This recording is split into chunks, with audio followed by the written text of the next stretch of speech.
An American deep dive was inevitable.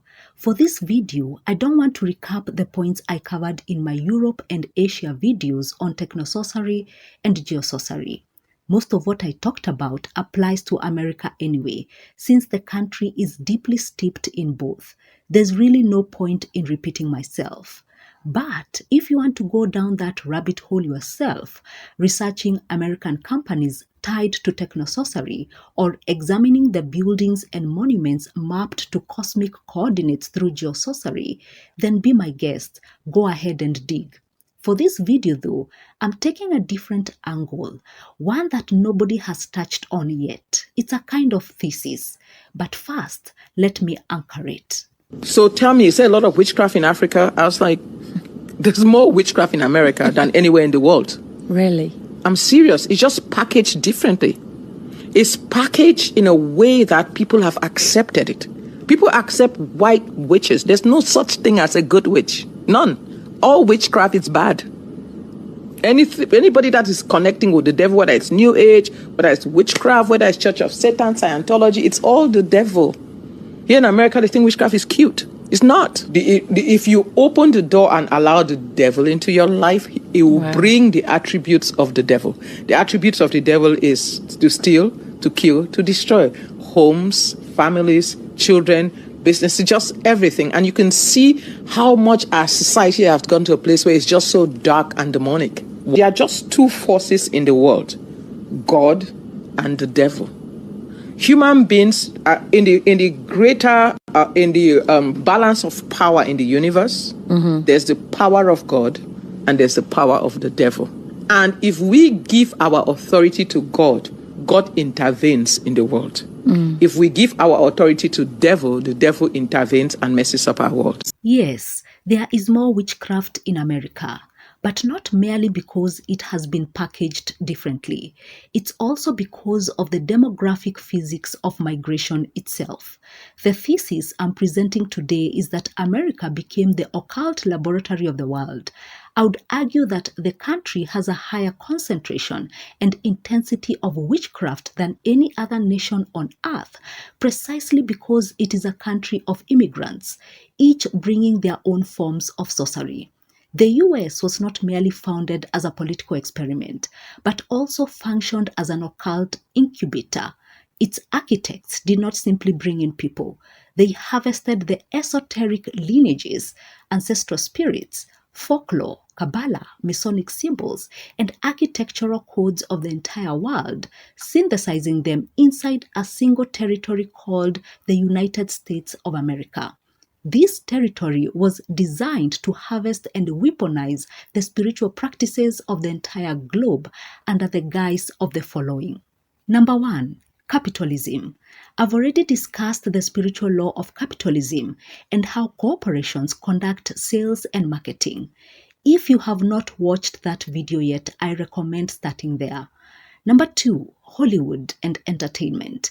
We can all agree that Hollywood has earned the title the devil's playground for a reason.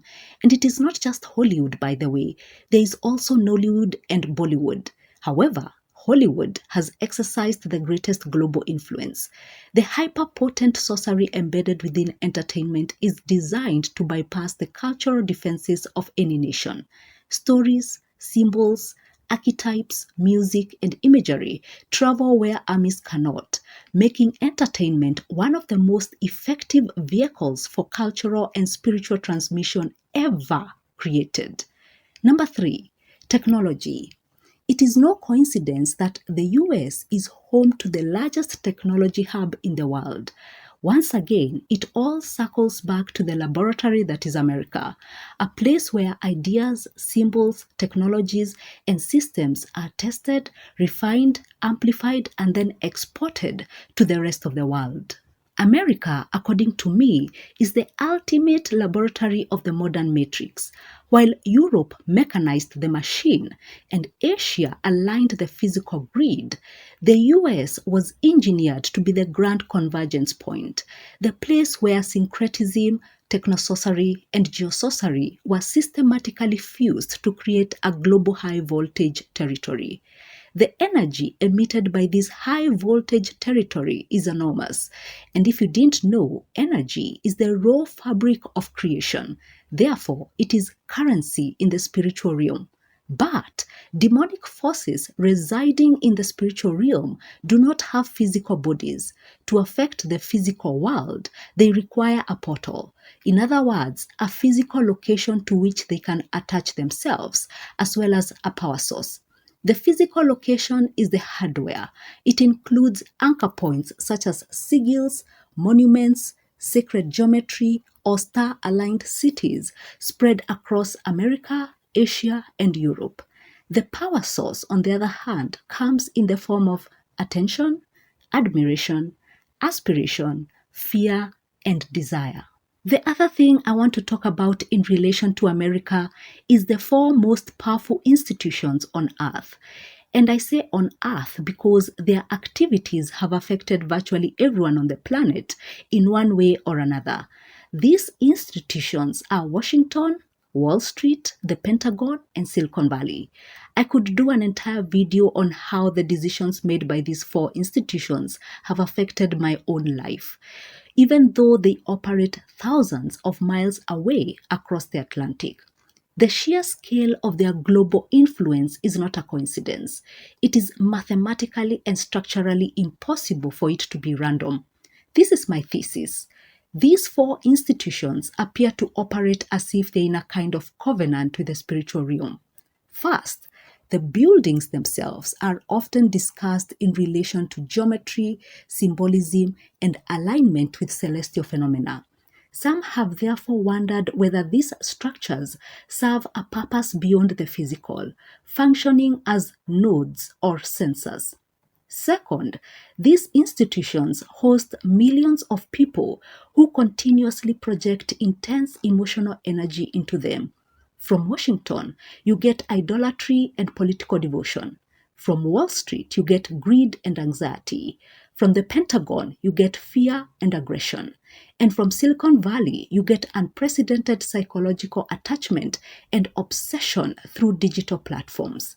From this perspective, it is not far-fetched to suggest that this collective emotional energy is concentrated and redistributed through these institutions, which function like relay stations or broadcasting sensors.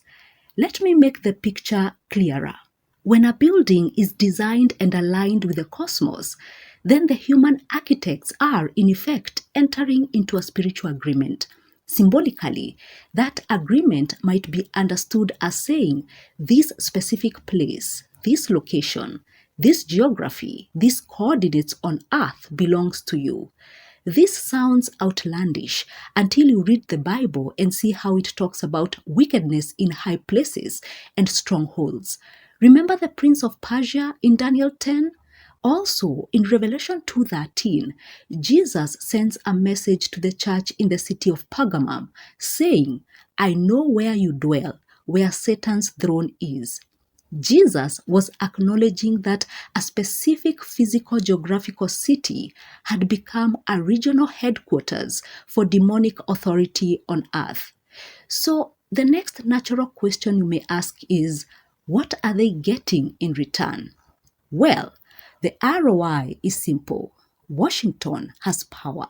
Wall Street has wealth. The Pentagon has control. And Silicon Valley has advanced knowledge that often seems far too advanced for ordinary human intelligence. In this framing, it becomes a kind of transaction. Human attention exchanged for perceived supernatural leverage. These four institutions, according to my thesis, represent the apex of syncretism, geosorcery, and technosorcery, functioning like physical engines engineered to capture planetary wealth and project absolute power and military dominance. Strip away the complex vocabulary and the history, and you are left with a raw and changing truth. This sorcery exists primarily for power, profit, and control. And this makes sense because human nature, separated from God, tends to pursue the same thing, to become its own God. The elites who build and maintain these structures do not care about art, science, or progress for humanity's sake. Instead, they use these systems as tools to gain and maintain an unfair advantage over the rest of the world. But there is also a more sinister plan brewing, the construction of a high-tech Tower of Babel. This is not an ordinary tower. The interconnection of the world's financial and economic systems is merely one aspect of it. This end times tower should be interpreted through the lens of Daniel 2:43 and Matthew 24:37, filtered through the lens of modern transhumanism and advanced technology. Today's technology possesses the structural potential to pollute the human seed. Within this unnatural convergence, the iron could be interpreted as artificial intelligence, silicon, cybernetics, and gene editing technologies, while the clay represents human biology. In light of this, these dark principalities are playing a twofold role in the last days. First, they are the architects of forbidden knowledge, providing the means by which the human seed can be polluted. Second, they are systematically preparing for physical manifestation. Remember, the Antichrist will be possessed by the devil himself. There is a video coming right after this on proto-transhumanism, and you won't want to miss it.